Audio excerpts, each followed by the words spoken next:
রাজধানীর বাংলা একাডেমি প্রাঙ্গণ ও সোহরাওয়ার্দী উদ্যানে চলছে অমর একুশে বইমেলা ২০২৬। রমজানের প্রভাবে অনেকটাই নির্জীব এবারের বইমেলা। তবু এখানে যেন কিছুটা হলেও প্রাণ সঞ্চার করেছে শিশু প্রহর। গল্প, পুতুল নাচ আর রঙিন বইয়ের ভিড়ে মেতে উঠেছে ক্ষুদে পাঠকেরা। অভিভাবকেরাও চাইছেন বইয়ের সঙ্গে সন্তানদের বন্ধুত্ব গড়ে উঠুক। বিস্তারিত জানাচ্ছেন রুহুল আমিন। তাহমিনা ইব্রাহিম পেশায় ব্যাংকার। ছুটির দিনে ছোট্ট দুই মেয়ের হাত ধরে এসেছেন অমর একুশে বইমেলার রঙিন প্রাঙ্গণে। প্রতি বছরই সময় পেলে ছুটে আসেন এই বইয়ের উৎসবে। ডিভাইসের নীল আলো থেকে সরিয়ে এনে সন্তানদের বইয়ের পাতার সোনালী জগতে ডুবিয়ে দিতে চান তিনি।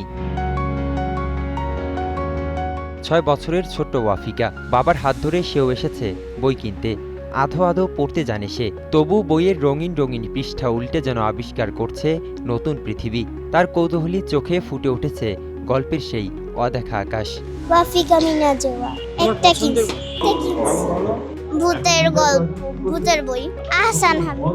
বাচ্চাদের নিয়ে আসার কারণ হচ্ছে যে ওরা যাতে একটু বইয়ের সাথে অ্যাটাচ হয়, সবসময় ডিভাইসের সাথে অ্যাটাচ থাকে। তো চেষ্টা করি আর কি, ইয়ারলি যখন বইমেলাটা হয় সময় পেলে নিয়ে আসার চেষ্টা করি, যে চাই যে ওরা একটু বইয়ের সাথে কানেক্টেড হয়। ছুটির দিনে বাচ্চাকে নিয়ে আসছে, বাচ্চাও খুব আগ্রহী আর কি বই দেখার জন্য, এই জন্য বইমেলায় আসা আসলে। বইমেলায় শিশু প্রহর ঘিরেই ছোটদের উচ্ছ্বাস সবচেয়ে বেশি। এই আয়োজনকে আরও প্রাণবন্ত করেছে জাহাঙ্গীরনগর বিশ্ববিদ্যালয়ের শিক্ষার্থীদের গড়া কাকতারুয়া পাপেট থিয়েটার। পুতুলের গল্পে অভিনয়ের ছলে শিশুদের শেখানো হচ্ছে মূল্যবোধ, আর তাতে উচ্ছ্বাস ছড়িয়েছে শিশু ও অভিভাবকদের মাঝে। ভাগমামা আসছিল, ভাগমামাকে দেখেছি। আগে তো শুধু টিভিতে দেখতাম, এখন বাস্তবে দেখি।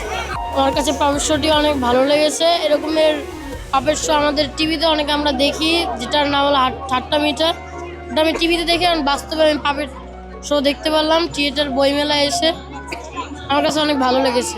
পাপেট শোতে আমাদেরকে শেখানো হয়েছে একা কখনো জিতা যায় না, সবাই একসাথে থাকলে শক্তি বাড়ে। এখানে ইন্সপায়ার করে বই পড়ার ব্যাপারে বাচ্চাদেরকে। আমি প্রতি বছরই বাচ্চাকে নিয়ে আসি। পাপেট শো তো অন্যরকম একটা আকর্ষণ ওদের কাছে। শত বছরের ঐতিহ্য এই পাপেট শোটা। আসলে আমি চাই প্রতি বছরই তারা এরকম আয়োজন করুক। চেষ্টা করছি পাপেটের গল্পের মাধ্যমে শিশুদেরকে বই পড়ায় উৎসাহিত করতে, এবং তারা মোবাইলে গেমস না খেলে মাঠে এসে খেলাধুলা করুক। আনন্দে আনন্দে শিশুরা শিখুক। রোদের তেজ বা রোজার ক্লান্তি কিছুই দমাতে পারেনি শিশুদের হাসি আনন্দকে। রঙিন মলাটের বই, ছবি আঁকার খাতা, ছড়ার বই আর পুতুল নাচ, সব মিলিয়ে শিশু প্রহরের প্রাণের স্পন্দনই যেন বাঁচিয়ে তুলেছে এবারের অমর একুশে বইমেলাকে। রুহুল আমিন, বাংলা নিউজ 24, ঢাকা।